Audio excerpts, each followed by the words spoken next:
नमस्कार प्रिय छात्र और छात्राएं, मैं जितेंद्र कुमार रावत अमन कंप्यूटर शॉर्ट हैंड सेंटर आपका हार्दिक स्वागत करता है।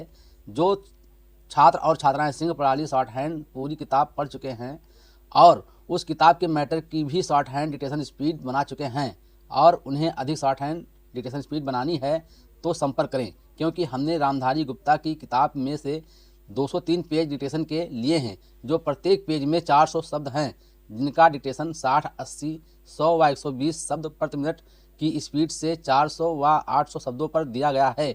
जो छात्र व छात्राएं विधिवत रूप से इन मैटरों का होमवर्क करके व्हाट्सएप पर चेक करा के अपनी शॉर्ट हैंड डिक्टेशन स्पीड बढ़ाना चाहते हैं या आउटलाइन प्राप्त करना चाहते हैं या शॉर्ट हैंड पढ़ना चाहते हैं तो संपर्क करें। मोबाइल नंबर 91 98 94 39 41, दूसरा है 700 790 52 75। अतः संपूर्ण पढ़ाई व्हाट्सएप पर वीडियो के माध्यम से कराया जाएगा। धन्यवाद। महोदय, जो ये बजट प्रस्तुत हुआ है वो देश का एक ऐसा नया चित्र उपस्थित करता है जो चित्र उम्मीद का है, आशा का है, सफलता का है। इसमें नए कर ज़्यादा नहीं लगाए गए हैं और जो थोड़े से कर लगाए भी गए हैं वे इस ढंग से लगाए गए हैं कि सभी लोगों पर उसका बोझ पड़ता है। इससे भी उनको निराशा हुई है। दूसरी बात जिससे उनको निराशा हुई है यह है कि 1-2 वर्ष देश को लेन देन के मामले में कठिनाई का सामना करना पड़ा था। योजना को कठिनाई में पड़ना पड़ा था, वो कठिनाई दूर हो गई है और मैं सदन की तरफ से उन देशों को धन्यवाद देना चाहता हूँ। उन देशों के प्रति आभार प्रदर्शित करना चाहता हूँ जिन्होंने हमारी इस कठिनाई को दूर करने में आगे बढ़कर हाथ बटाया है। मेरे मित्रों को इससे निराशा हुई है कि विदेशी सहायता बहुत ज़्यादा और तेज़ी से पहुंच रही है और हमारी जो कठिनाई दूर हो गई है इससे उनको परेशानी हुई। कम्युनिस्ट इसलिए भी परेशान है कि पिछले 1-2 वर्षों में देश की पैदावार बहुमुखी ढंग से बढ़ी है, औद्योगिक पैदावार बढ़ी है। ये उनके लिए निराशा का कारण बना है। उनकी निराशा इसलिए भी बढ़ी है कि उनका मालिक, उनका मित्र हमारे देश की सीमा पर जब फौज लेकर खड़ा है और जब देश पर खतरा है तो क्यों देश की आर्थिक हालत, क्यों देश की वित्तीय हालत तथा दूसरी हालत इतनी अच्छी हुई है और क्यों इतनी अच्छी छवि उभरी है, लेकिन उनकी निराशा हमारी सबसे बड़ी आशा है। उनकी असफलता हमारी सबसे बड़ी सफलता है और मैं समझता हूँ कि उनके भाषण हमारे वित्त मंत्री महोदय के लिए सबसे बड़े बधाई के भाषण हैं।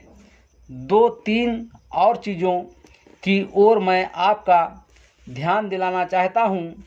उनकी ओर दूसरे माननीय सदस्यों ने भी आपका ध्यान दिलाया है।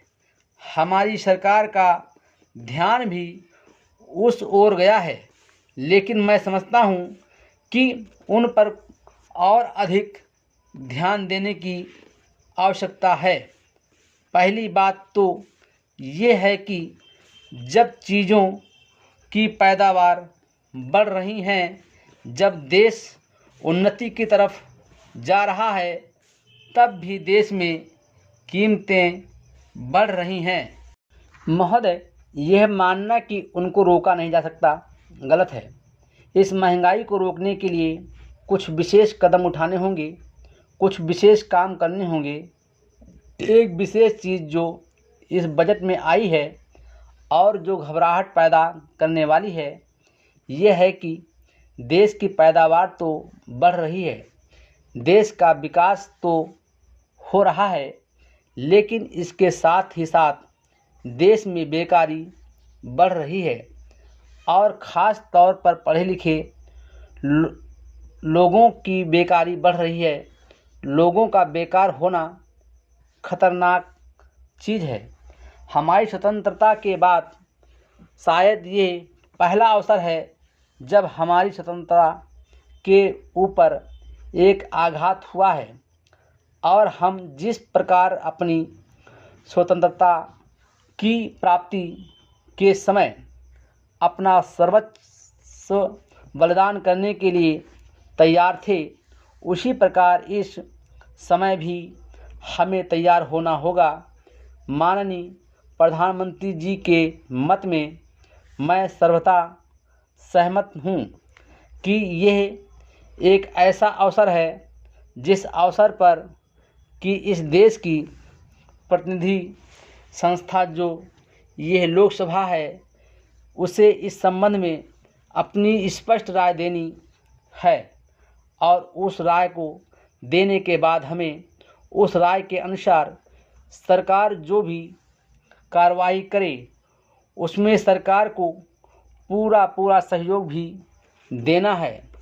प्रजातंत्र में प्रजा के पूर्ण सहयोग के बिना काम नहीं चल सकता, चाहे वो कोई काम हो, छोटा काम हो या बड़ा काम हो।